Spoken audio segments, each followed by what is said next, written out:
Jean-Marie, aujourd'hui nous allons parler de harcèlement dans l'environnement scolaire, harcèlement physique, harcèlement psychologique, avec Justine Atlan, directrice générale de l'association e-Enfance.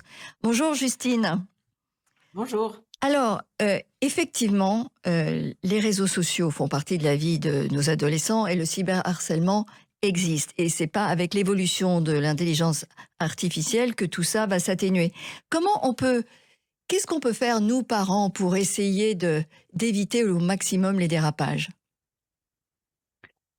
C'est une des raisons pour lesquelles, en fait, il faut pas équiper trop tôt son enfant. Sinon, c'est vrai évidemment, on a un risque énorme de mettre un enfant très jeune dans des outils que soi-même on ne connaît pas et qu'on ne maîtrise pas.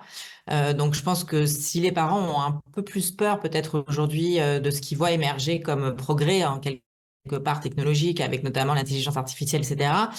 Si ça peut effectivement les saisir un peu et leur faire prendre conscience que c'est bien pour ça que vraiment il faut éloigner les enfants le plus longtemps possible de ces outils, parce qu'ils peuvent être face à des phénomènes que même les adultes ont du mal à gérer, puisqu'on sait bien que l'intelligence artificielle aujourd'hui, elle est très forte, que soi-même adulte, on peut prendre pour vérité des fausses informations, des images truquées, que n'importe qui peut se faire passer pour n'importe qui d'autre, enfin voilà, et que donc il y a une vraie réflexion au niveau de la société pour faire face à ça. Donc vous vous rendez bien compte qu'un enfant qui est en train d'apprendre toute de la vie n'est absolument pas à même de le gérer. Donc vraiment, ça a l'air tout bête, mais vraiment retarder l'équipement et puis rester à côté de votre enfant quand il s'y met pour la première fois, accompagnez-le. Il a besoin de votre regard, de vos explications, comme devant la télévision, comme devant les informations, parce qu'il va être abreuvé d'images et de contenus qu'il va être incapable de gérer lui-même.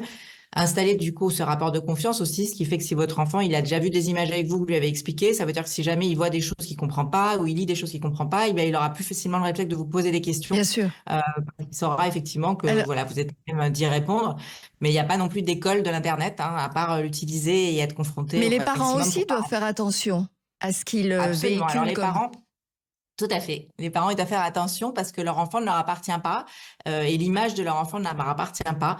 Et donc, c'est pas un objet qu'on peut diffuser comme ça sur ses propres réseaux sociaux d'adultes de façon complètement anodine parce que ça peut avoir des vraies conséquences sur son enfant. Alors, des conséquences à court et moyen terme, évidemment. Mais la première conséquence qui, évidemment, est gravissime, c'est que malheureusement, les contenus de votre enfant qui sont totalement anodins parce que pour vous, votre enfant sur la plage en maillot de bain ou votre petite fille en train de faire la roue ou dans le bain avec son cousin, c'est anodin. Mais Ouais. sachez que ces images-là, elles peuvent être récupérées malheureusement par des prédateurs sexuels, par des pédocriminels qui vont eux les partager entre eux et qui vont effectivement avoir une excitation sexuelle avec ces images-là. Donc j'imagine bien qu'en tant que parent, vous n'avez pas du tout envie que ça se passe et donc Je malheureusement la pense pas, meilleure non. façon de faire, c'est de ne pas publier ces photos-là sur les réseaux, vraiment le diminuer un maximum ou le Oui. réserver à un très restreint. Alors, il faut absolument en parler. C'est pour ça d'ailleurs qu'on va en parler beaucoup plus dans les détails à partir de midi dans La vie en mieux, question d'éducation. Restez avec nous, Jean-Marie. Nous ferons tout le tour de ces questions autour du harcèlement moral, psychologique et bien sûr le cyberharcèlement avec Justine Atlan, directrice générale de e-Enfance, et Annie Redman, directrice générale de IPECOM Paris, directrice d'une école, qui nous parlera de ses expériences. À tout à l'heure.